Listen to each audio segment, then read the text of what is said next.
Welcome to part 2 on how to become a professional DJ. In part 1, I told you all about the equipment you'll need to become a professional DJ. Okay, so now that you've bought all your equipment, set it up at home and practice, practice, practice. If you want to get good at beat matching or scratching or sampling or things like that, you have to get to know the way your equipment works before you take it out on the road. So now that you've practiced with your equipment, it's now time to increase your music collection.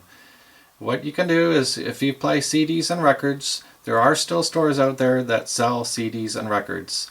Or you can buy your CDs and records from websites like Craigslist or eBay. If you're using digital music, obviously there's tons and tons of websites that sell digital music. There's also websites that have record pools. A good option for downloading music is by using record pools. Record pools will give you legitimate copies of songs. They'll also have different remixes of certain songs. Here is a list of record pools. Just pause the movie and at your convenience go through the list. Some music websites are more user-friendly than others, and some music websites are more pricier than others. So do your comparison shopping when downloading your digital music. There is a way you can get music for free by using newsgroups or torrents, but for obvious reasons I'm not going to tell you how to do that. Just remember, if you want to use file sharing websites, you do run the risk of downloading viruses to your computer. Well, I would say that being a DJ, you have to keep up to date with your music, keep listening to music, different types of music, and keep on buying the music and keep on practicing with it. I mean, when I was a teenager, the first time I heard Moni Moni was in a bar, and I bought it shortly after that, and I played it at every gig since, and it was quite successful, and everyone always loved it and danced to it. So that was the type of thing that I heard it and I bought it and I played it, and so you have to have kind of a good knack for music that what you think might go over probably is going to go over.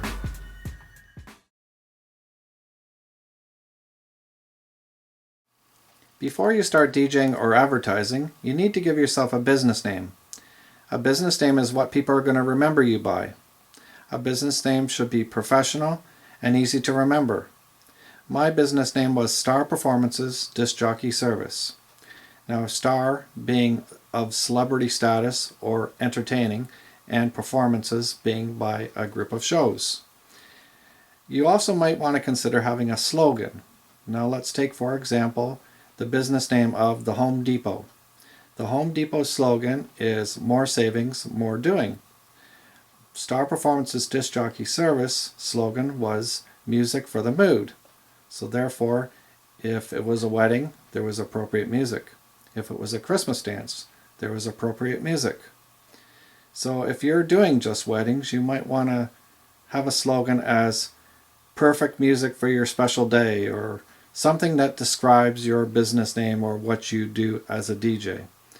If you're a club or touring DJ, then you also need to have something that's memorable. DJ Mikey probably won't cut it. You might want to have something a little more snappy of a name.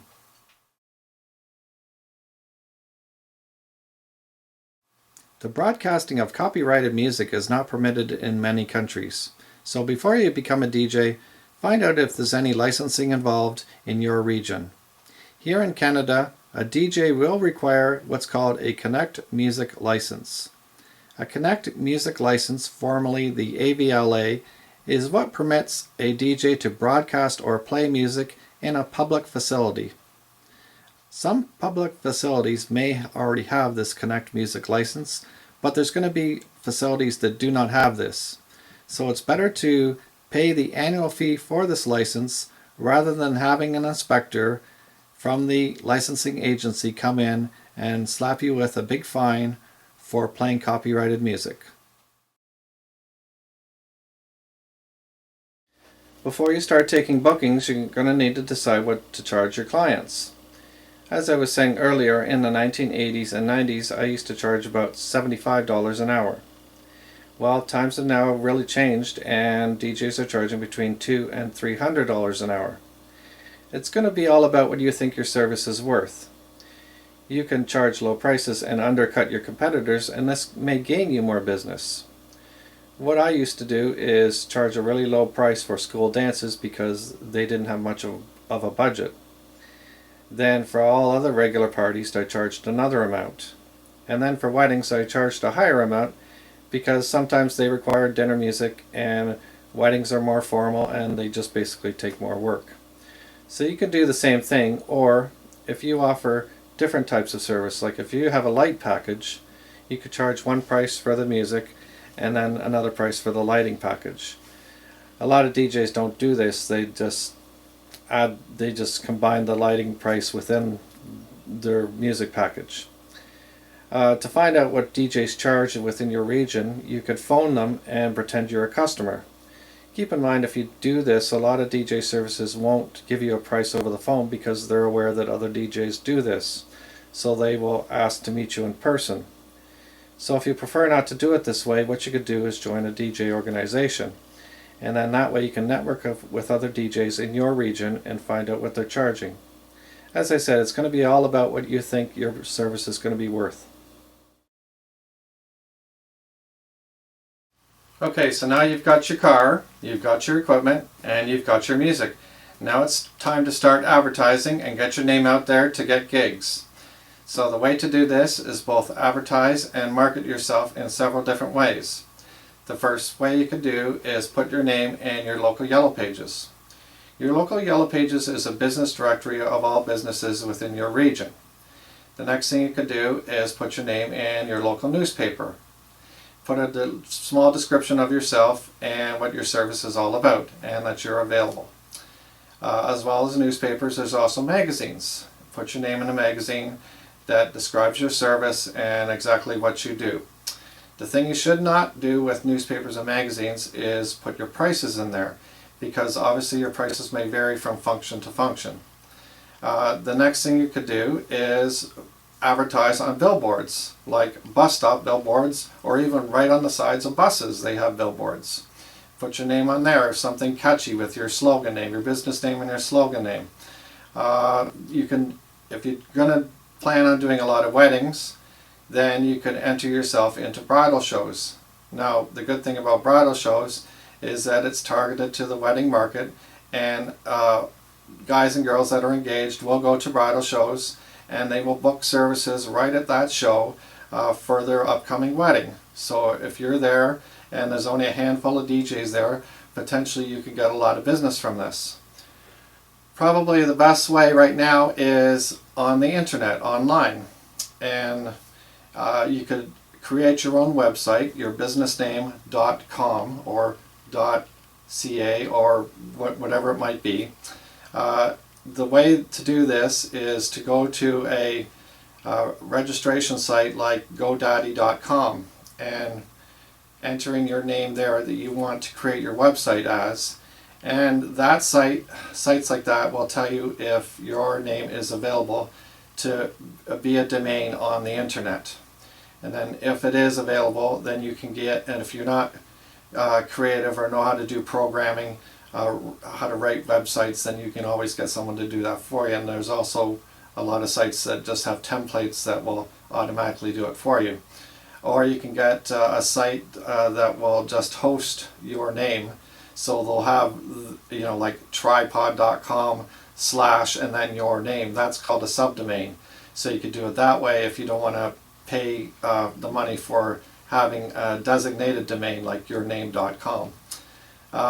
There's social media sites like Facebook and Twitter and MySpace and probably a dozen more that you could put advertising on to tell people who you are, where you're located, and what you're all about. The other important thing is to market yourself. And by marketing yourself, I mean by marketing material. So the first thing you're going to want to have is design and get printed up is business cards. Always have business cards in your coat pocket or your wallet or your purse. Business cards is something you're going to hand out more than anything else. You never know when you're going to meet someone, because I've been places where I've just overheard someone talking about a function they have coming up, and I pull my business card out of my wallet and say, I'm a DJ. I'd be glad to help you out. If you want to know what my service is all about, give me a call. So this is probably your most important tool right here, is business cards. The same could be said for flyers. Okay, so a flyer will obviously have more detailed information than a business card will. You can fit more on here. So it will tell you, you could tell people more about your prices and things like that. You can go around to banquet halls and give this to the banquet hall managers, to hotel managers. If you're going to be wanting to get into the club scene, you could even make these up and give them to club managers. The next one is portfolios. So again, we're going from basic information to more information to lots and lots of information in a portfolio. So this, you could even have, if you've been even doing this for a while, you could have testimonials in here from past clients. You could have a list of all the lights you do in here. You can have blank contracts in here and things of that nature. The next thing you could do is make up a promotional CD. So if you plan on getting into clubs and you do beat matching or scratching, you can do a lot of pre-recorded sets and then put them onto a CD and go around to the clubs and hand these out. Great promotional item for yourself. Or you can just regular people, give it to someone, give it to a group of people you work with in your regular job, or people you meet on the street, and say that, you know, here's my service, take a listen. I'm sure you'll be very happy of what you hear, and then we could hopefully do business for you. Now what I have here is a car magnet. Now you buy this originally, but then you put this on your car, and no matter where you go, it's free advertising. You could stop in your local shopping mall and be in the mall, and your car's out in the parking lot, and people are passing by or pull up next to you and park and see this sign on your car, and they say, oh, there's a DJ sign on that car over there. We're planning on having that birthday party next month. Let me write down the phone number and phone him up and see what prices he is. It's free advertising no matter where you go. It's the same with a jacket. You can have your business name on the front or on the back of a jacket, or t-shirts or hoodies or whatever. And no matter where you go, you're walking around, you have your name on there, and people can stop you and say, oh, do you do birthday parties, or do you do corporate company dances, or something of that nature? And then you could tell them exactly what you do. But you know, it's seeing is marketing and getting your name out there. So no matter what you can get your name on, it's all good. So basically, you have to spend money to make money, but then once you do it after a while, it's all word of mouth after that, and you'll get the business and word will spread. But you have to get the word to spread first. The other type of media attention I've had is when my family moved north of Toronto to a small community. The local newspaper phoned me up and they asked me if they could do a story about Star Performances. So I said, great, that would be free advertising as far as I'm concerned. So they came over and they took a picture of me running my turntables, and they asked me a bunch of questions about the business, and they wrote a full article beside the picture in their newspaper. And I actually started getting a lot of business just from this article. So it was great exposure. Before you start taking bookings, you should make up a contract to send to your clients. The purpose of contracts is not only to keep your bookings organized, but to ensure that your clients agree to the terms of service that you've listed on your contracts. If at any time a client breaches any of the terms of service listed on your contract after they have signed it, then you can pursue legal action at a later date. Okay, so here's a copy of the contract I made up for my clients, and it may give you some ideas of what to put on yours when you're making yours up. So the first, at the top, you want to put your company name, and above that you could even put a logo if you have a logo that pertains to your business. Underneath your company name, you're going to want to put your address and phone number. So now to the detail section. So data function, you're going to want to put the date that the function is happening on this line, the time that it's happening from and to, the location of the function, the address, and the phone number of that facility. The type of function, so in this space here, you're going to fill in whether it's a birthday party, an anniversary, or a wedding, or a company dance, or whatever the function is. And the approximate number of guests, that's self-explanatory. In this box, you're going to put booked by, and that's the person that booked you for the function, their residence phone number and their business phone number. Now in this here invoice to, that's the person that is actually going to pay you, not the person that booked you. So if it's the person that booked you is paying you, then you put the same name here as well as here. Client's mailing address, that's self-explanatory, the city and the postal code, and refer to by, so here you would put if they got your business through the Yellow Pages or through a referral of a friend or a different company or something like that. Going down to the section where there's rates, so number of hours, then times what you charge an hour, so you put the total here, and the other in here would be if you're charging for extra hours or if you're charging for a light show or something like that. So you would add these two totals together and put it here for total cost. At the time of this contract, I was charging $75 deposit, so you put your deposit rate right here, and balance owing on the night of the function would go here. So now underneath that, this says, in order to reserve the above date for you, I must receive this contract back within 30 days.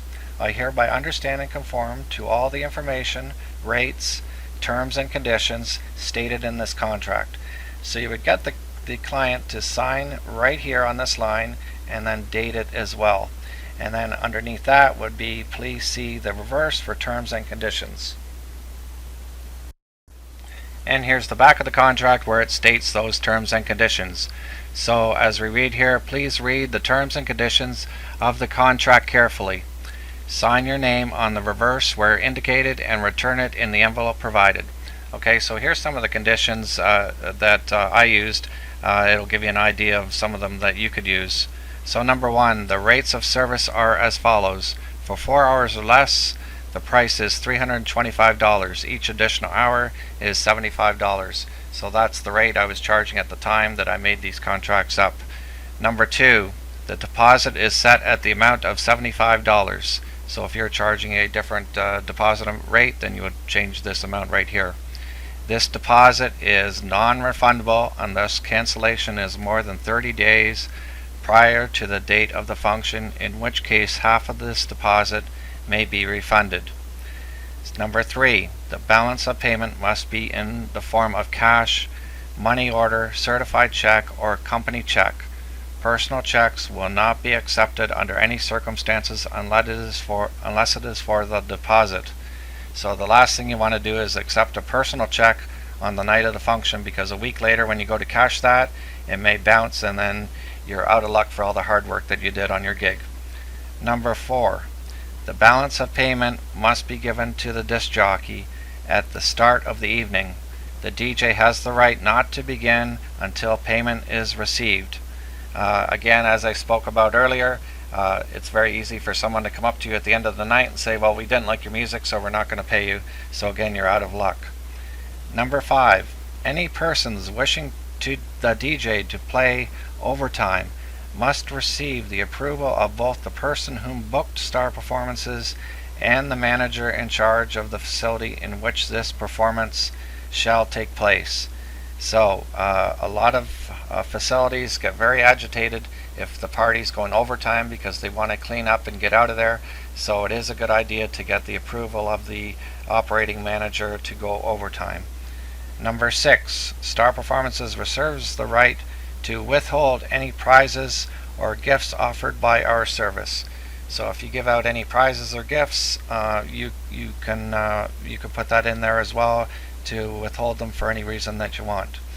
Number seven, in order to prevent liability resulting from an accidental injury to any individual attending this performance, Star Performances reserves the right to deny any guest access to the sound system, records, or equipment owned or leased by Star Performances.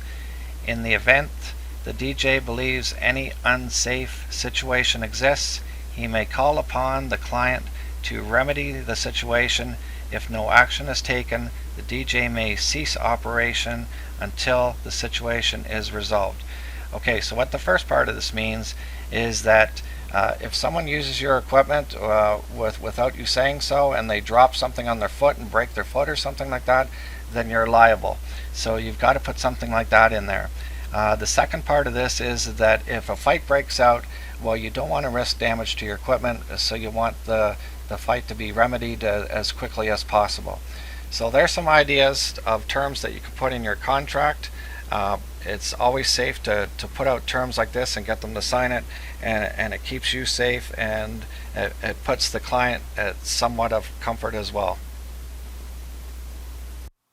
When you get to the facility you're going to be DJing at, what you're going to want to do is go in and find the room you're performing in.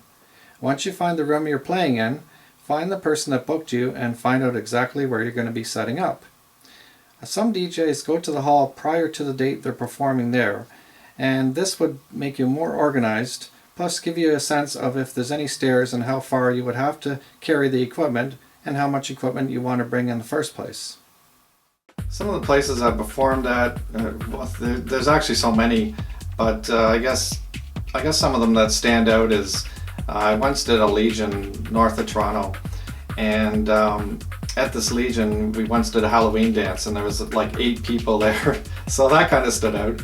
And we did a New Year's party at the same Legion, and then there was only 20 people there. So that kind of thing really stands out, and it's really challenging as a DJ when you don't have very many people there, and you're wondering what type of music you should play and things like that. Another place was a place called the Old Mill, and it was basically a party central place. So they had lots of rooms, and that's all I remember, the place being really crowded because of those lots of rooms. And I sometimes took breaks, and my dad took over the music, and I would go to the other rooms and I would talk to the other DJs and see how all the other parties were going.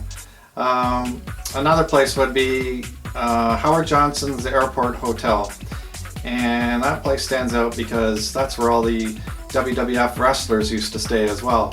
So down the hall from where we were playing in the big ballroom, they used to go to the bar in the hotel there, and they'd come out and they'd talk to all the people mingling around. And I actually have a couple pictures taken of myself with a couple of the wrestlers, and so that's probably the way that place turned out. And the Royal York Hotel. So the Royal York Hotel is a great big huge hotel in downtown Toronto. And I showed up there and I went to the front desk, and they said, well, you have to use the service elevator.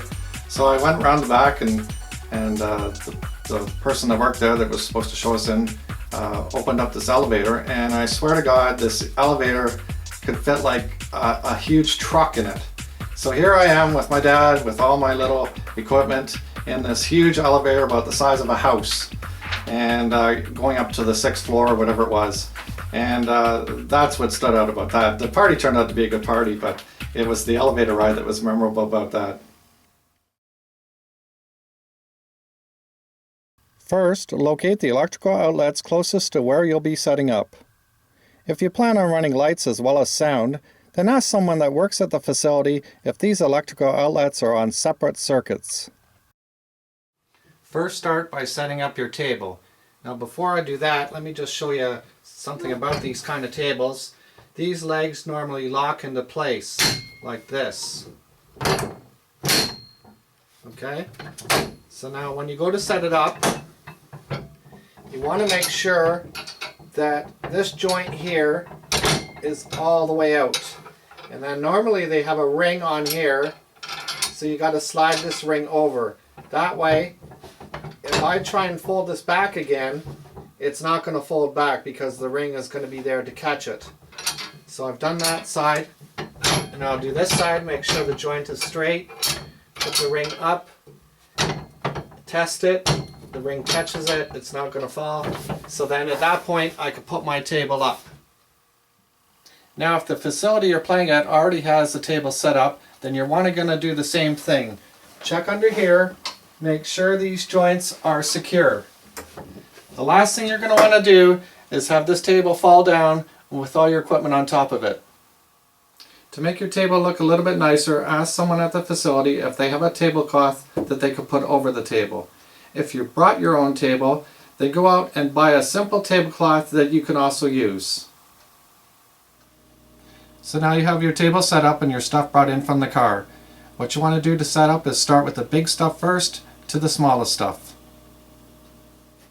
Place your speakers 2 to 3 feet on either side of your table and just slightly in front of the table. The reason for this being you don't want the speakers to get in the way of anyone, and the more speaker wire you have to run to the speakers, the more you're going to have to tape it down and it becomes more of a safety hazard. This is particularly true when you're using speakers on stands, as the legs of the stands will take up more room. Of course, what I could do is adjust the legs so that they don't stretch out as far, but then when I do that, I increase the risk of the stand tipping over.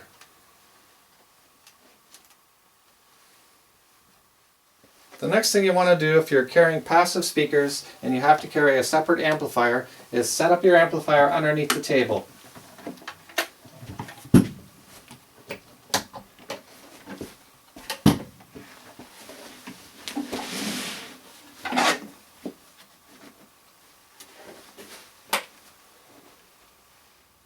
Run your power reel from the wall outlet to underneath the table, then plug your amp in. Connect your speaker wires and run them to your speakers. Now if you have excess speaker wire, it should be all tucked away underneath the table. Also, when you're running the speaker wires, make sure that you run the speaker wires from your amp to the inside of the legs of the tables. Always remember to tape your speaker wires down, because if you have them sitting up like this, that's a tripping hazard. So what I'd recommend is masking tape to secure them down. Now obviously this is on a rug, so what you could do, if it does stretch across a rug, is just put a small area rug down like that and the wire is secure. Now if you're going to use an equalizer, rather than having the laptop go from the output to the input of the amp, you're going to have the output of the laptop going into the input of the EQ, and then the output of the EQ into the input of the amplifier.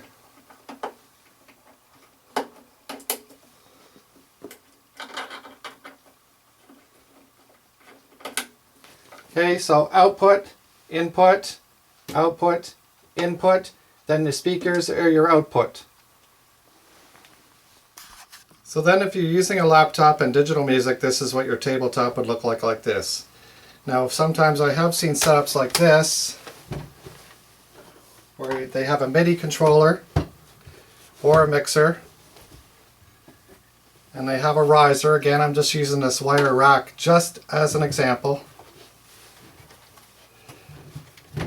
And they put the laptop on the riser like this. Then that kind of elevates the laptop for them, so they have the laptop and then they have their MIDI mixer down here. If you're playing CDs or records, this is what a typical setup would look like. So you would have, if you're playing records, you'd have a turntable on this side and a record player on this side. For this demonstration, again, I'm just using my MIDI controller just as an example of if a mixer was sitting here, or if you're actually going to use a MIDI controller. And if you're using CDs, of course, same thing, a CD player on this side and a CD player on this side. Or if you're mixing the two formats, say your turntable on this side and your CD player on this side. Now, if you're a mobile DJ or a club DJ, sometimes you might want to do scratching. Well, obviously you're going to work the crossfader with your right hand, and if the turntable you have scratching on is on your left hand side, you'd be scratching with your left hand.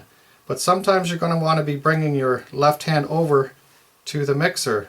So if you have the turntable right here, you risk knocking the tone arm that's currently playing on this record. Plus, when you're scratching, and let's say the tone arm is on the record, plus if you're scratching, you basically only have about this small area here to work with your hand for scratching. So what DJs do nowadays is they turn the turntable this way. That way, if the tone arm's on the record, you have this whole area, pretty much more than half, to do your scratching. You can have your hand way over here, as opposed to when the turntable was just the other way, you had it just right here, and you couldn't go much farther. But now you can go way over here, all the way around to here, depending on how your hand feels most comfortable when you're doing your scratching.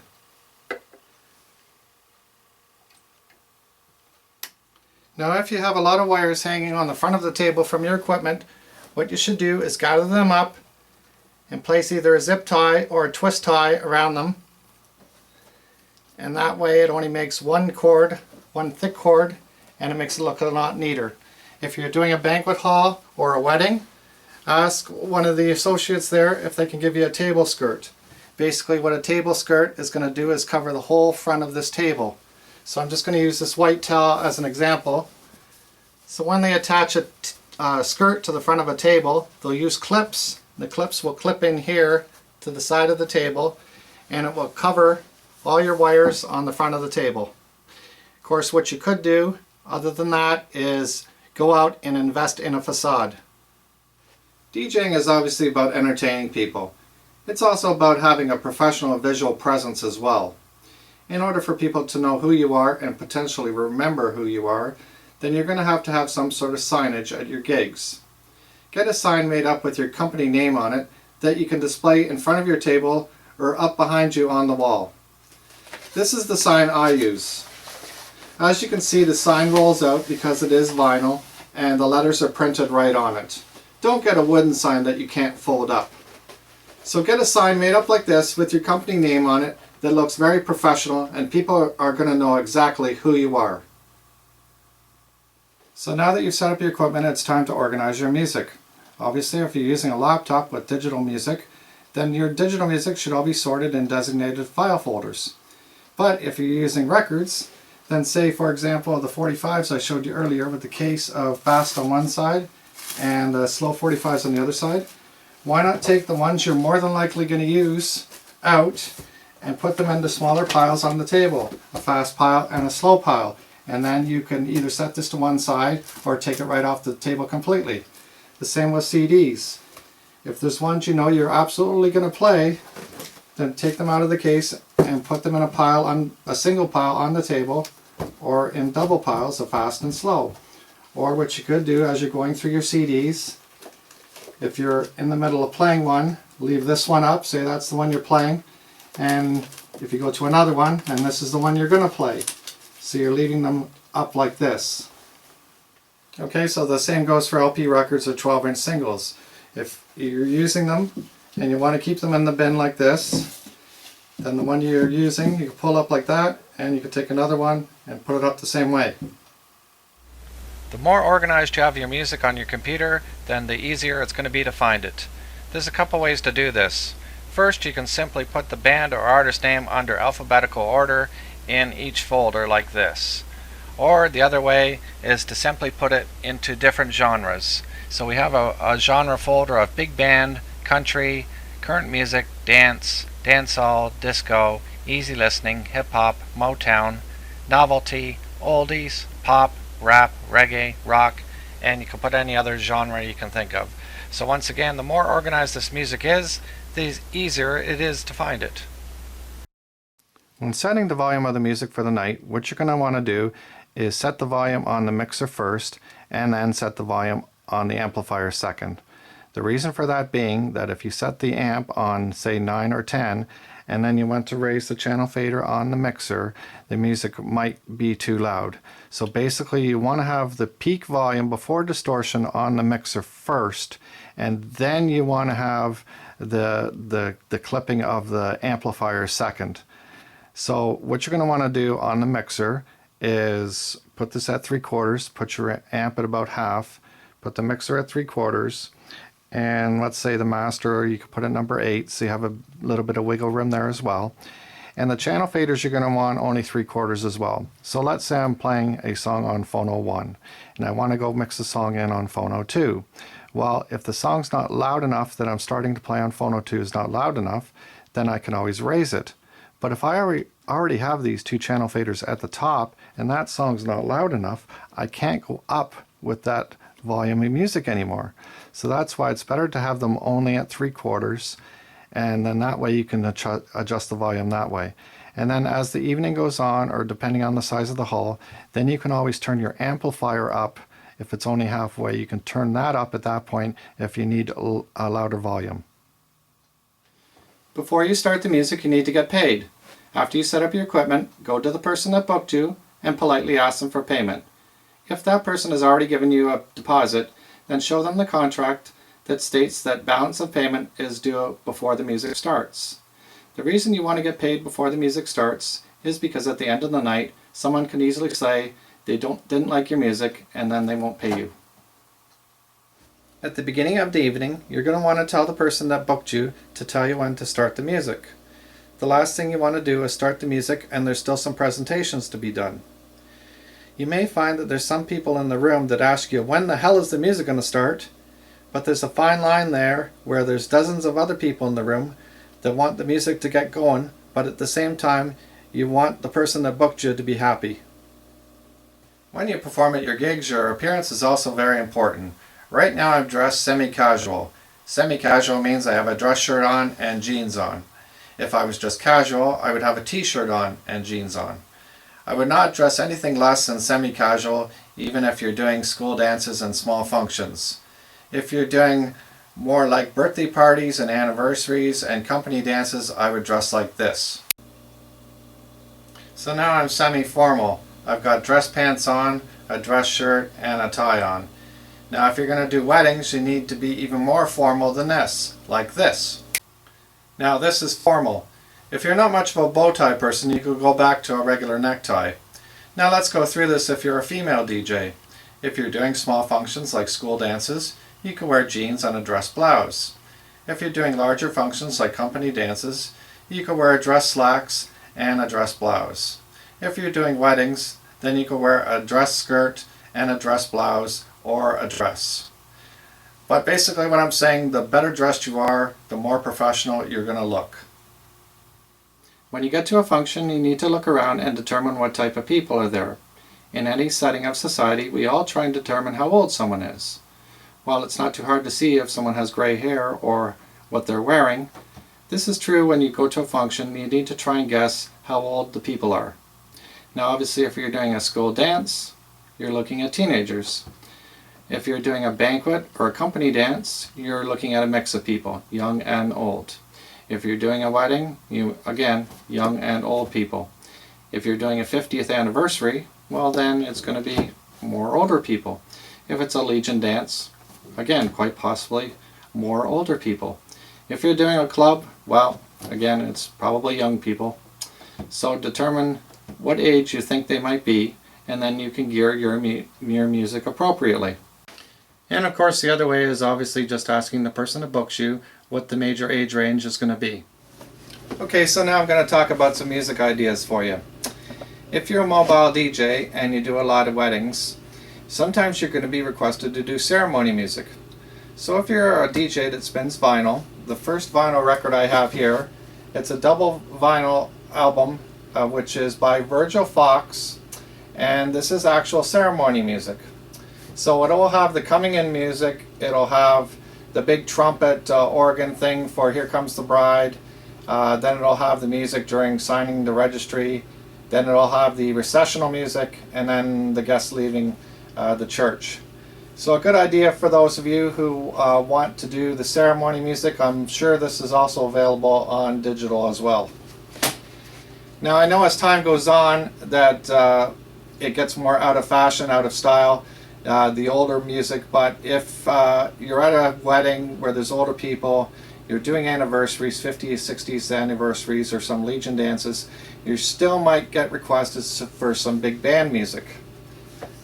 So what I have here is a 10 record box compilation of big band music from 1935 to 1945. Now as you can see, here's the records here, all in here in their individual sleeves. When the flap comes down, it'll list the songs on each disc. And in the back, It'll have a booklet that will talk more about the big band era. So again, probably something you're not going to need as time marches on, but you never know. The next one is for when you're playing novelty music. So novelty music is basically crowd interaction and specialty songs that aren't normally played at every normal everyday gig. So we're talking about things like the twist and the bird dance and polkas and waltzes, and then you get into ballroom stuff like sambas and rambas and cha-chas and things like of that nature. So you might want to have a little bit of that stuff on you. So what I have here is a polka album. Next, this is a big genre of music. Everyone knows this type of music. If you don't, you should learn it. This is a compilation. There's 2 albums in here. This is 50s and 60s rock and roll. So you'll have things like Dion and the Belmonts and Elvis Presley and Chuck Berry and things like that. This is really essential that you should have if you're doing music of all ages. Now, compilations are a really good thing to have, because compilations, when you're spinning vinyl and you have these compilation records, there's a good 5-6 songs on either side of the record by all various different artists. It's not just one artist, it's all various artists. So for example, this country one, there's 1, 2, 3, 4, 5, 6, 7, there's 9 songs on one side of the record, 9 songs on the other side of the record. So very versatile record to have if you don't want to carry a whole lot of these, but you want to have a bit of country music or any other genre of music that comes in a compilation like this. Now, of course, if you're a club DJ, you're going to want your 12-inch singles. 12-inch singles are remixes of songs, and they usually have 2 or 3 songs on one side of the record. It's essential to have that, especially if you're going to do beat mixing. Now, also, if you're a mobile DJ or a club DJ, it's good to carry a good mix of CDs. Now, what you could do is buy what's called CDRs, and this way you can burn songs onto a CD, and CDRs usually come in 700 megabytes. So that means you could fit about 100 songs onto a CDR. Now, while I'm talking about CDs, with carrying CDs, see, this one came in a very slim case. You can buy these real slim plastic cases. Traditionally, they come in the thicker ones like this, the thicker cases. It's clear at the front. You'll have your listing at the back here. But if you want to go slimmer and you want to carry more CDs, then get these slimmer cases. Even more so, you can buy these paper cases. So they have a round, clear window at the front where you'll see your printed label of your CD. It has a flap at the back, and you can carry much more CDs like this. Or you can get the plastic ones like this. This whole entire thing is a plastic covering. It has a soft, felty insert inside, and that will make you be able to carry a lot more CDs around as well, instead of this or this. So there's some music ideas for you. Remember to be very versatile in the music you carry, and being compact at the same time. When your clients book you, they may first give you a list of music. While at first this may seem helpful, it may turn out to be a disadvantage, as the crowd may not dance to some of this music, and it's just going to make you look bad. So what you should do is tell the client that you cannot guarantee that some of this music will be played. If you're a DJ like myself, you'll take requests at functions. My belief is, the more songs that are played by people that request them, the more people that are happy. I can't stress enough that if you're doing functions where there's a group of all ages, you have to play a variety of music. The most important part of being a DJ is playing the right music. Let's first talk about a radio DJ. As a radio DJ, you shouldn't play the same song multiple times within a certain time period. This could also hold true for a club DJ. If you're a club DJ playing on the same night as other DJs, then you should get together with them and talk about what music you're going to play, as to you don't play the same music that they play, especially if you're the opening DJ. As a mobile DJ, the most important thing is playing the right music at the right points of the night. So you don't want to play too much fast music because you don't want to tire them out, and you don't want to play a lot of slow music because you don't want to bore them to death. One thing's for sure, you need to play the older music at the beginning of the night because older people tend to leave earlier. So if you're doing a wedding or a birthday party where there's all ages, then play the older music at the beginning of the night. You're also going to want to flow the music. What I mean by flow the music is play a certain number of fast songs, then go to a certain number of slow songs, then back to fast, then back to slow. And this way you're playing a mixture of music depending on what the crowd likes. So if some people like the fast music and want to party and dance to the fast music, then they get the chance. But if there's certain people that only like the slow songs, then you also get a chance to dance throughout the evening. So what I did at the beginning of the night is I played the older music, but throughout the night I also grouped my decades and my genres together. So when you group your decades and genres together, you're also giving the people that enjoy that particular type of music a chance to dance. So at the beginning of the night I usually played my 50s, 60s genre of music. So I played Run Around Sue. Then I went into Bad Moon Rising. Then I went into Brown Eyed Girl. Then I went into Swing the Mood. And then I went into 2 slow 50s, 60s songs. So that was my decade, 50s, 60s decades of music right at the beginning of the night. Now if your function goes to 1 o'clock in the morning, people tend to leave after 12 o'clock. They get tired and they sometimes leave after 12 o'clock.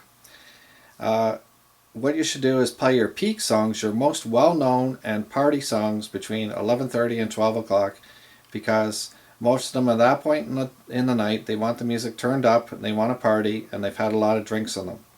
So that's when you want to play your stuff like your AC/DC and your Bon Jovi and heavier stuff like that. Now, you may have gigs where you find that it takes a while for the crowd to get up and dance. Well, there's nothing wrong with this. They just want to socialize and get some drinks on them first. But during this time, you may want to experiment with different genres of music to see exactly what they're going to get up onto the dance floor to. Once they do get up onto the dance floor, if you find that there's certain songs that they don't dance to, it's either A, they don't like the song, B, they didn't like the speed of the music, or C, they didn't like the genre of music. So you can play another song by that genre later on in the evening and see if they dance. And if they don't, then more than likely they don't like that genre of music. As I said, a lot of times, more than any, the crowd leaves after 12 o'clock. They start to dwindle off, and 9 times out of 10 I would usually end the night off with a slow song. That's just the way I did it. You may have to experiment for yourself to see what your crowds are going to like at the end of the evening. Now, I have seen DJs on YouTube that say they only play the music that they like. Well, you're getting paid to entertain the crowd. Now, there's a bit of a gray area here. So to entertain a crowd means you're going to play the music that they know the most and they want to party to. If you're playing the music that you like, they may not like that particular music. Now, this may hold true in a club setting. I don't know. I haven't been a club DJ. But as far as a mobile DJ goes, you're getting paid to do this job, to entertain people, and to play the music that they want to hear. So if you think you only enjoy DJing by playing the music that you want to hear, then I think you should look for another profession. Oh, you'll meet all kinds of people at parties being a DJ. You'll have little kids and then you'll have older couples, and what's interesting is you always get this drunk guy that comes up and always requests the same thing, and it's always something odd that you can't seem to fit into the night, and he'll come up again repeatedly, and he'll just get drunker and drunker as he comes up. Let's see, there's the flirty girl that comes up and she tries to flirt with you just to get her requests on.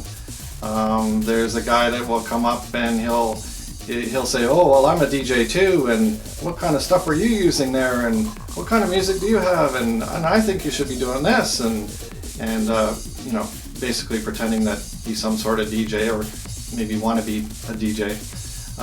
There's also people that come up and they say, well, my friend wants to request this, and really it's for themselves, but they're saying, well, my friend wants to request this, and they're just too embarrassed to say it's for them, and so you meet all kinds of people. Always look enthusiastic and be observant of what the crowd is responding to. Years ago, I used to do a lot of lip syncing to the music as a visual entertainment part of the shows. I know a lot of other DJs that even dress up as celebrities in costume and lip sync as well as a visual entertainment part of the shows. So it's not only about playing great music, but it's also looking like you're also having fun and that you know what you're doing. There may be times during the evening that you need to take bathroom breaks. Well, the best way to handle this would be to put a long song on. There's lots of dance remixes that are 7-8 minutes long. You can put one of those on and that should give you enough time to do the bathroom break. There's also going to be times though where you're going to be out on the floor and do some MC work. The best thing to do with this situation is to have someone with you. If you have someone with you, obviously they can be behind the console and handle the music when you're doing your bathroom break or when you're out on the floor doing your MC work. Eating, smoking, and drinking. Let's first talk about eating. You should always eat something before you get to your gigs. Never assume that the person that booked you or the people running the facility are going to offer you something to eat. If they do, then clear away a spot at your DJ table and eat there. And only eat during a convenient time, never during the dancing music. If you're a smoker, there's nothing wrong with smoking during your performance, but keep in mind that a lot of facilities now prohibit smoking on their premises. Also, if smoke is on your person, just like too much cologne or too much perfume, it may bother some people and some people are allergic to it. Now there is some controversy about whether to drink on the job or not. I personally don't think there's anything wrong with it as long as it's in moderation. Because at the end of the night, you do have to pack up and you do have to drive home, and if you've had too much, you may be over the legal limit. If you have someone with you, that's not an excuse to drink more. You still have to drink in moderation because you have a job to do. If you are drinking, make sure that you don't put your drinks near your equipment. You ever spill your drinks, you may ruin your equipment for good.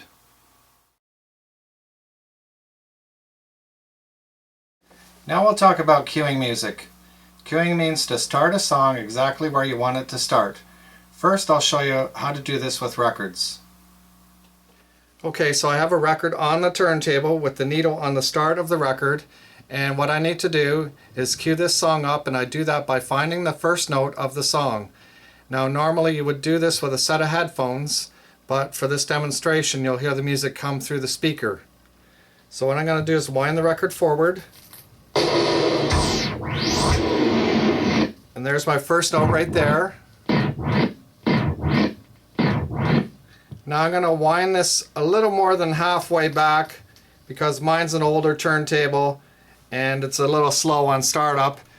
Like I said, you'll have to get to know your own equipment to how fast your turntable is going to start up. So when I slide the power over and it gains enough speed up, it should hit that first note in perfect time.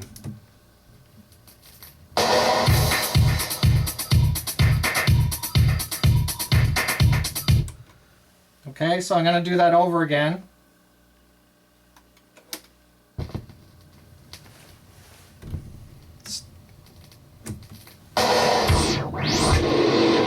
There's the first note. Again, a song will be playing in the speakers, and this will be happening in your headphones. So there's my first note. So I'm going to wind it back a little more than half a turn. I'm going to press power and it'll hit that first note perfectly.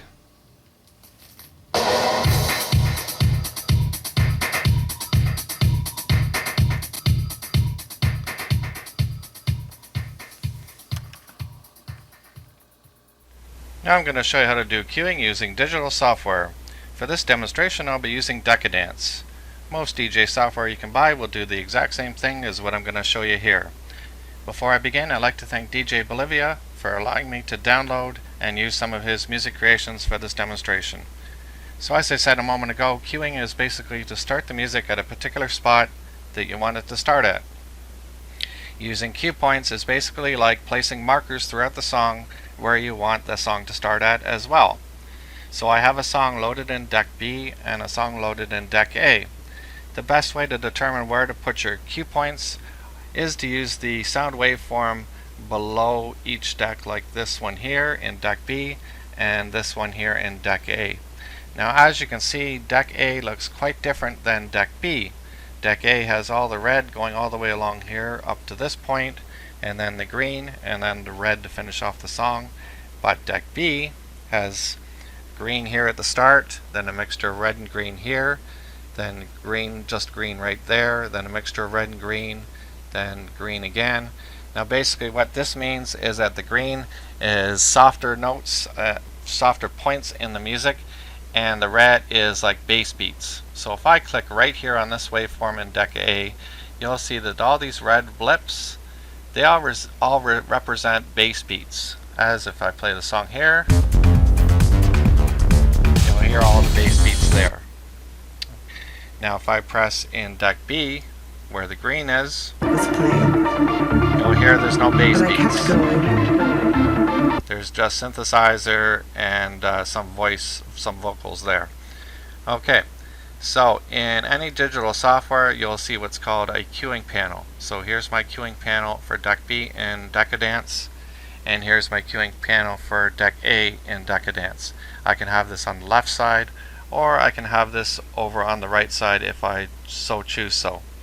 So using this sound waveform at the bottom, that's how you're going to determine where to put your cue points. So all these numbers right now are grayed out. That means I have no cue point set. So if I click on number one illuminates in yellow. And as you can see, I've just placed a cue point at the start of the song by way of seeing this yellow line right here in the main sound waveform. You'll also see, as I set the cue points throughout the song, you'll also see them down here in the full length song waveform here. So there's your number one there. So if any point that I start to play the song and I want to go back to the beginning while it's playing, I can hit number one and it'll go back to the beginning. Every time I click number one, it goes back there. If I go to a particular spot in the song, I could jump around in the waveform like this just by clicking on that waveform, and if I hit number one, then it's gone back to the very first cue point that I set. So let's set another cue point. I'm going to let the music play a little bit, because as you'll see, the song will change at one particular spot, and I'll explain the song structure in a little bit to you.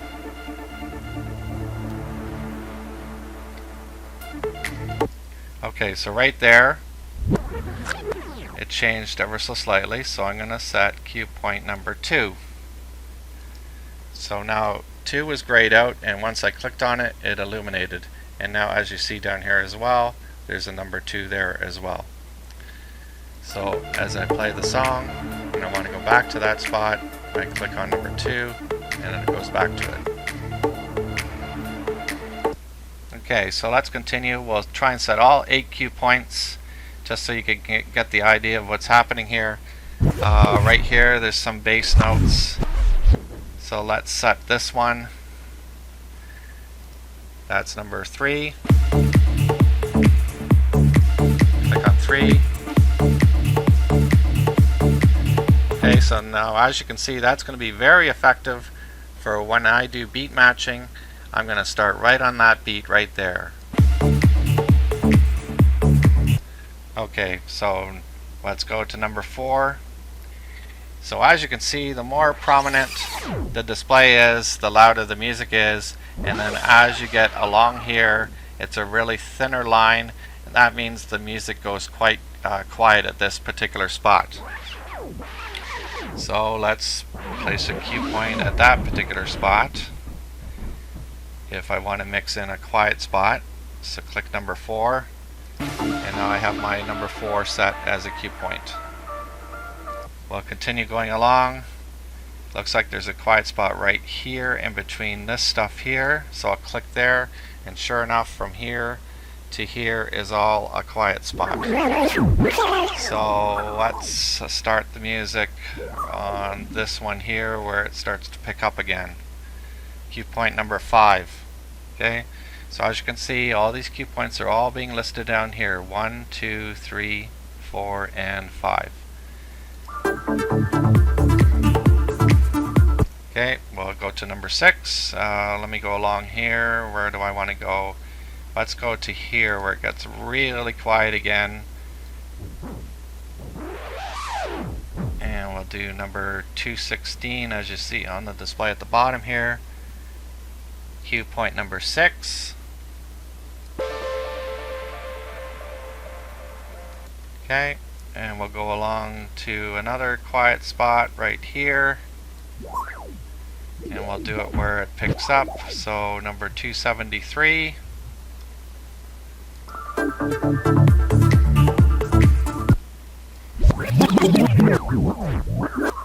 Yeah, that sounded good. So I'll set that to number 7. And let's do one more. We'll do another bass beat. So let's go along to near the end of the song. And we'll do it to, let's say, oh, where do I want to go here? Let's go to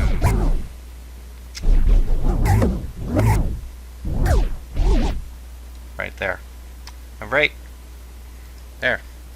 Okay. So they're all set. And if I click on any one of these, 8, 7, 6, 5, 4, 3, 2, 1. They go back to all those different cue points that you've just set within the song, and now you have the flexibility of wherever this song is playing, you can mix in exactly where throughout the song you want to mix it in.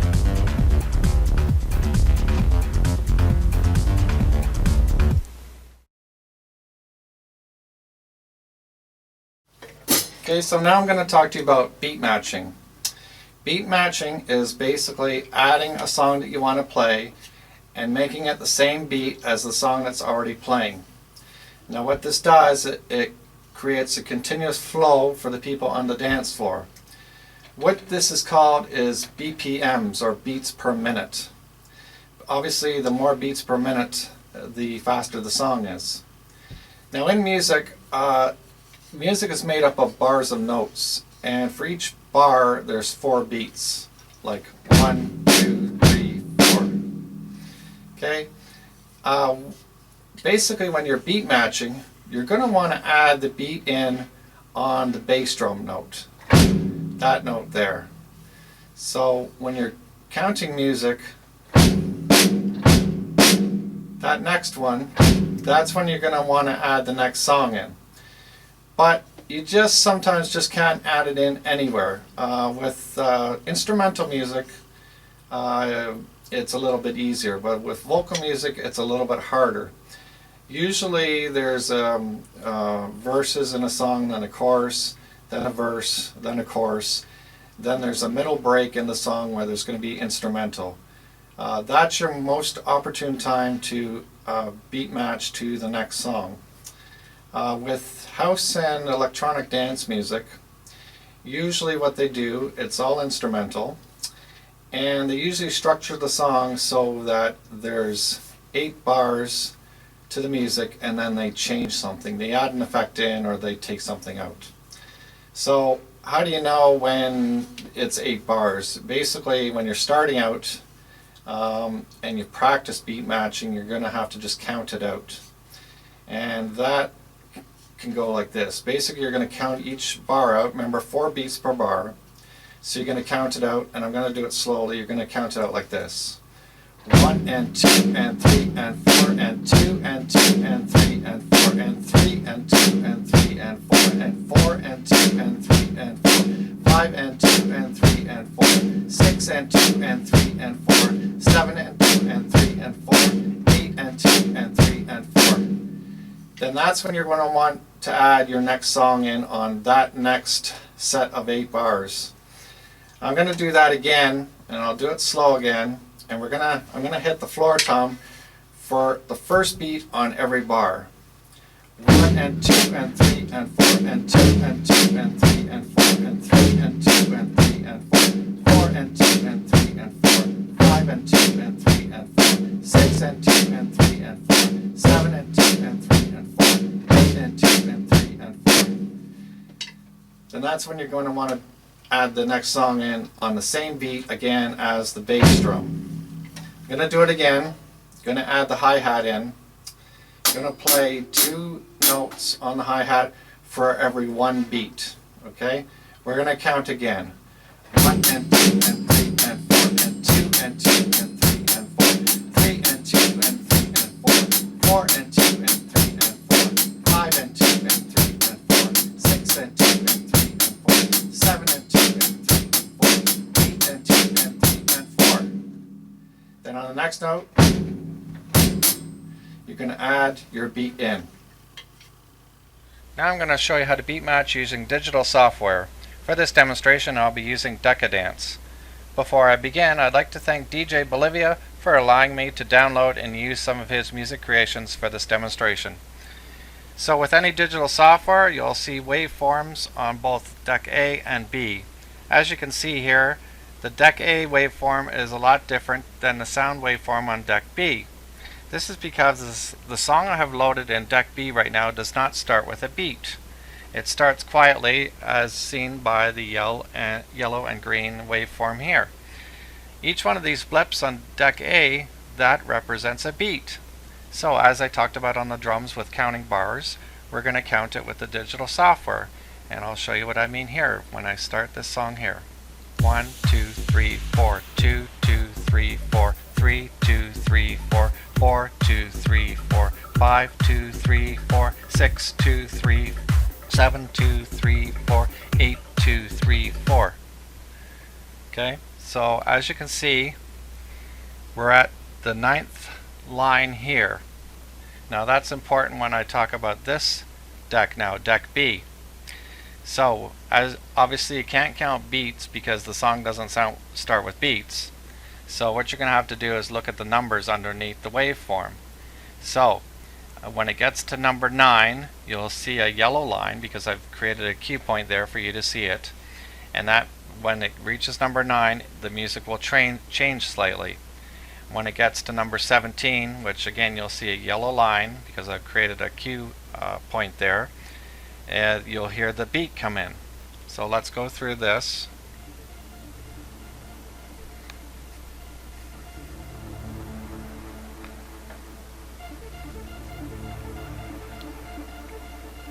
Here's the last bar. Now here's a change.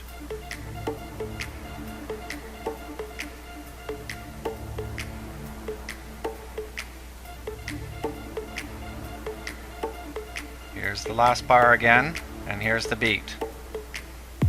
See all the red blips here? They represent each beat. Okay, so now I'll show you how to beat match. We'll load a different song in.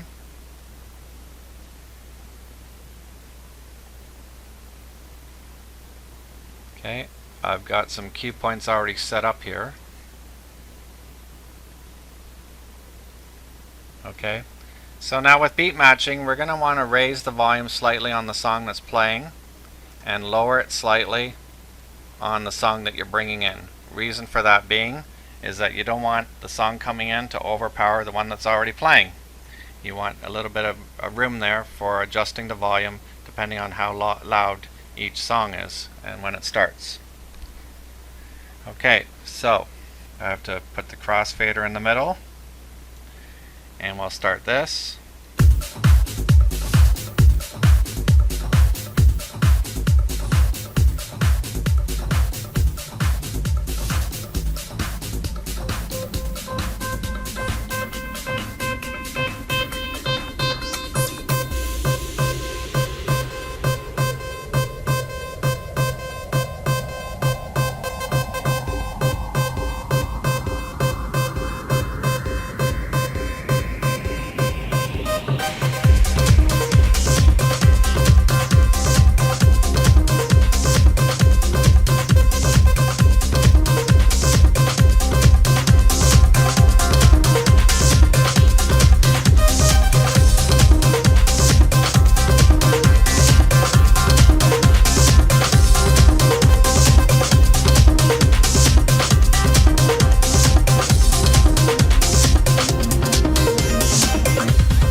And there's your beat match. Okay, so we'll stop that song, put the volumes back up. Okay, set my cue point again. Okay, so now I have my cue point set again. Now I'm going to do it again for you, but I have my controller hooked up to my computer here. I have my Numark Mixtrack Pro 2 connected to the computer, and I'm going to do it again. Now what you'll see, I'm going to lower the volume slightly again on deck B. Now this time what's going to happen is, if you notice the bass knob here, so you'll see the blue line on it, it's turning because I'm turning the knob on my controller. So when you're beat matching, the song that's playing, the bass should be up louder, and the song that's coming in, the bass should be lower.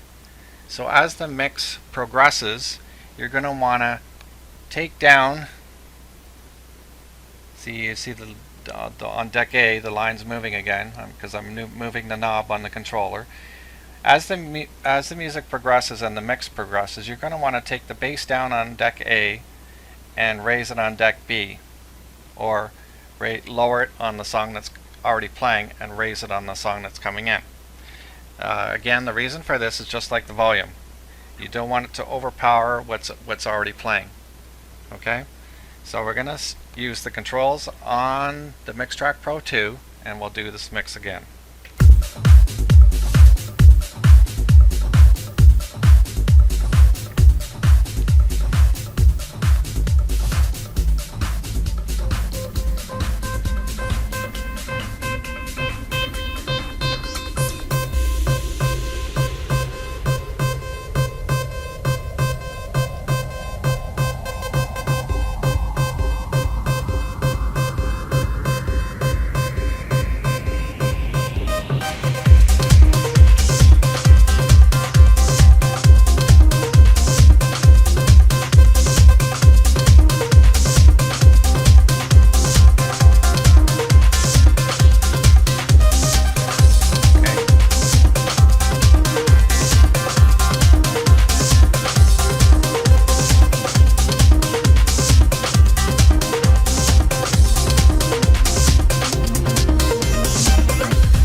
Okay, so there's your beat match, and that was using the controller. Obviously using the controller is a little bit easier than using your mouse and trying to play with the sliders and the knobs and things like that. So as I said, it's going to take a lot of practice to learn how to beat match.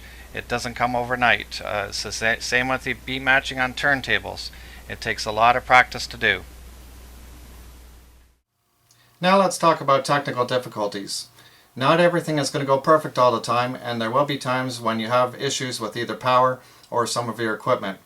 It's a good idea to bring backup, but sometimes it's not possible to bring backup of absolutely every piece of equipment.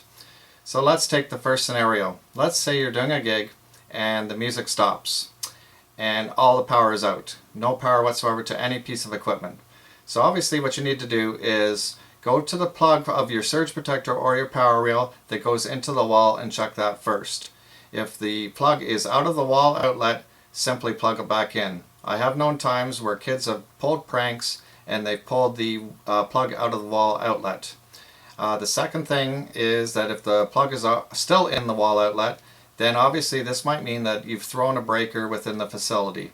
So find someone in charge of the facility and go to the breakers and simply put that back on. So now the second scenario, let's say that the music stops but all of your equipment still has power. Okay, so this could mean a couple things. First off, this could mean that the speakers are unplugged, got unplugged somehow. So go over to both speakers and make sure that the speakers are still plugged in. The second thing you want to check for is the speakers into the back of the amplifier. If you have passive speakers and you have a separate amp, make sure they're secure still in the back of the amplifier. Then third, you want to check all your media devices. Make sure that they're still plugged in. The phono plugs are still into the inputs that they're supposed to be. The fourth thing is that it might be a slider taken down by mistake on your mixer, or it might be a button that you've inadvertently pressed by mistake on your mixer. So make sure all the settings on your mixer are correct. Now let's say that the music stopped and you have power to some of your equipment but not all of your equipment. In this case, some of your equipment might have a fuse, a little small tube fuse in the back. So it more than likely is burnt out that fuse, and you should carry backups of fuses if your equipment uses them. Let's say your turntable stops playing. Maybe it's something simple as your needle has broke on your turntable, so you've got to replace the needle. Let's say that your CDs stop playing on the one CD player. It could be could be the CD you're playing at the time is damaged, or has gotten damaged or warped in some fashion and just won't play. So try another CD in the same player and see what happens after that. If you're playing digital music, what you might find is sometimes your laptop freezes up. It's a good idea not to have any software running in the background like antivirus software, because this does take up resources to the program that you use for DJing for. So you'll end up having to reboot your laptop, which will take a few minutes. The most important thing with technical difficulties is not to panic. It's not going to make you look like a great DJ, but once you get the music back on, you'll be more of a hero than you will of anything. Just take your time, go through all the troubleshooting, make sure everything's connected and everything is where it should be, and everything will turn out for the good. When unplugging extension cords, make sure you unplug holding the solid piece at the end. Never hold here and unplug an extension cord, as you might get an electrical shock. After the evening is over and you've packed up, leave all your equipment in front of the table. Make sure there's still not a lot of people in the hall before you try and take your equipment out to your car. Once you have taken your equipment out to your car or your truck, make sure you come back in and thank the person that booked you. The reason for that, not only is it common courtesy, but you might get another booking out of it. Now here's some suggestions on how to grow your business. The first thing you're going to want to do is go out and buy a video camera with a tripod and videotape yourself at your gigs. This way you can watch it back at a later date and see what you're doing right, and maybe some of the things you're not doing so right. The other thing as a DJ you're going to want to do is keep your music up to date. The more up to date your music is, the better DJ you're going to be. Now, as I discussed earlier, one of the most important things as well is advertising and marketing. To advertise and market is to get your name out there, and the more you get your name out there, the more people that are going to know who you are. Another thing about being a DJ is to network with other DJs. Now you can network with other DJs by joining a DJ organization, and that way you can share your thoughts and ideas. Another way to meet DJs is at facilities that have multiple rooms, and you could go to the other rooms and introduce yourself and talk about music and equipment and potentially swapping gigs. You could also meet DJs at DJ trade shows. So the more DJs you meet, the better it is, because you never know when one of them might get themselves overbooked and then they phone you and give you a booking. The other important thing as being a DJ is doing follow-ups. Now, doing follow-ups is a courtesy, and people remember courtesies. So if you mail out some information to someone or you email some information out to someone, be sure to phone them up afterwards and say, hey, did you get that information I mailed you out or emailed you out? And are you interested in booking a DJ service at this time? And what's your budget? And things like that. Also, if you do bridal shows, if you're a mobile DJ and do bridal shows, they normally give you a list of bride and grooms that afterwards that are going to be getting married, and you should call through that list and reintroduce yourself. Remember me, I was at XXX DJ show and just wondered if you have a decision on an entertainment for your wedding at this point in time. That way you're making the contact, and the more chances of you making a contact, the more chance you have of getting the booking. If you don't call, well, then you're not going to get the booking. Again, if you're a club DJ, make promotional CDs up. Go to as many clubs as you can and introduce yourself to as many clubs as you can. The same as a club DJ, introduce yourself to other DJs as well, because you never know again when they're going to give you the business as well. Now, if you're interested in owning a multiple system service, then you're going to have to throw your money that you make back into the business to obviously buy more equipment. The more equipment you buy, the more flexible you are, and the more systems you can send out on any given night. The way to hire someone is obviously putting an ad in a local newspaper and then doing interviews. When you're doing interviews, you should see if they have some sort of reliable vehicle and a knowledge of music. Obviously, if they don't have experience, that's not real important because you can always train them. But obviously, the more experience they have, the better it is. So there are some ideas of growing your business. I've had lots of people work for Star Performances. When I first started interviewing, I must have interviewed about 30 people. So there was Bruce Newlove, Michael Lilly, Greg Morris. I even had a buddy work for me that I went to high school with, Ken McDowell, good employee. I even had one of my girlfriends I was engaged to and lived with, she DJ'd for me at one point in time, Louise Zimmerman. I had two Scottish guys working for me, Sandy McGee and Dan McGill. Dan was probably my second best employee because he not only was a good worker, but he became very close to the family. Came to our Christmas functions, and he also was the best man at my wedding. So he became much more of a friend than he did an employee. He was very knowledgeable about music and loved the job. Played records at first, then got into tapes, and then CDs. So I can't say enough about Dan. He was a great guy. Probably my number one employee though was my dad. My dad was with me since day one. He helped me take in the equipment, drive me there, take the equipment in, took the requests for the people, watched them dance, made his input to the type of music, took me to buy lights and work the lights when we did a lighting system at the functions. And I call him an employee because I did actually pay him. I paid him an hourly rate from the time he left the house to the time he got home at night, from the time he left my house that night and got home. So he deserved to be paid first time and wanted to be paid first time.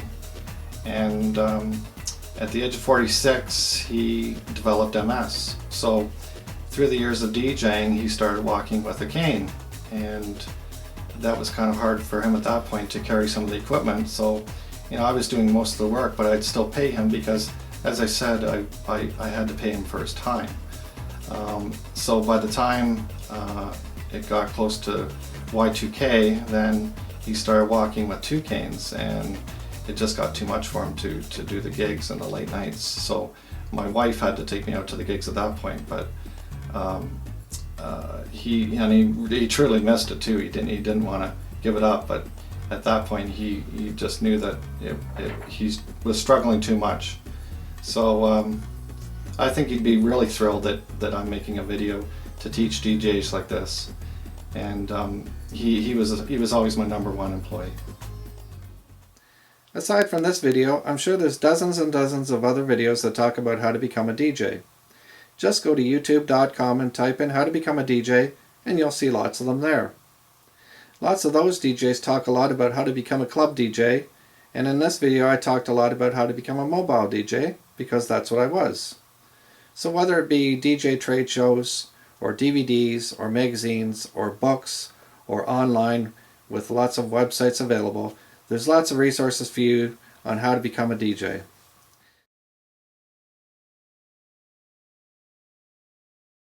The first one is a book called DJing for Dummies by John Steventon. This book in the Dummy series has over 300 pages of everything you'll need to know about how to become a DJ. This book is quite well done. It's very thorough, I thought. I read it in about 4 days. The only thing I didn't like is that it quotes prices for some equipment, and obviously equipment prices change from month to month, therefore it would put the book out of date quite quickly. Now there is two websites I found very useful as well. The first one being djforums.com, and this has all different sections of all different types of topics as far as it relates to DJing, and you can go in there and talk to different DJs and get advice and tips and tricks about every aspect of the business that you'll need. And the other one is djchat.com, so same thing, all different sections and different topics about the DJing business. So I found these two websites useful, and go in there and check those out, and I'm sure you'll get all different types of advice as well. I'd have to say that my success was not only my dedication to my customers, but my variety of music I played as well. I worked really hard to play what the people wanted to hear. I was the type of DJ that took requests, and every night after the gigs I would go home and enter those requests into the computer, and I'd actually keep a list of all those requests. So that kind of made me attentive to the type of music that the public liked to hear. So one of my biggest request was old time rock and roll. So I knew that I couldn't play that too early in the night, but at the same time I couldn't play that too late in the night because they'd be asking for it. So you have to play your music at a particular point in the evening when it's suitable. But again, my variety music, playing for all ages, is probably my biggest success. In summary, here's 10 of the most important things I've covered in both parts 1 and 2 of this video. First, listen to and get to know different genres of music. Decide what media type you want to work with. Buy professional equipment with the features you need. Next, practice with your equipment. Buy appropriate music and keep it organized. Develop your announcing voice. Advertise and market yourself. Network with other DJs. Have good stage presence by looking enthusiastic and entertaining. And finally, always be professional. I hope you've enjoyed this video and gotten something out of it. There may be some that didn't like it because I didn't use fancy equipment to demonstrate with and things like that, but any other professional DJ will tell you the exact same advice I told you in this video. If you're a DJ starting in the business and you take some of these suggestions, you'll be very successful. It's all learning experience. That's how I learned. There's a lot of crappy DJs around nowadays, and that's because either they have the wrong attitude or they're not listening to their crowds. I DJ because I love music and I love to entertain. I have a disability, but my dad, Ron Parker, helped me overcome that. I've performed for hundreds of people and overcome my disability. Again, the main thing is you need to be professional and love the business. I wish you all the best in your journey as a DJ.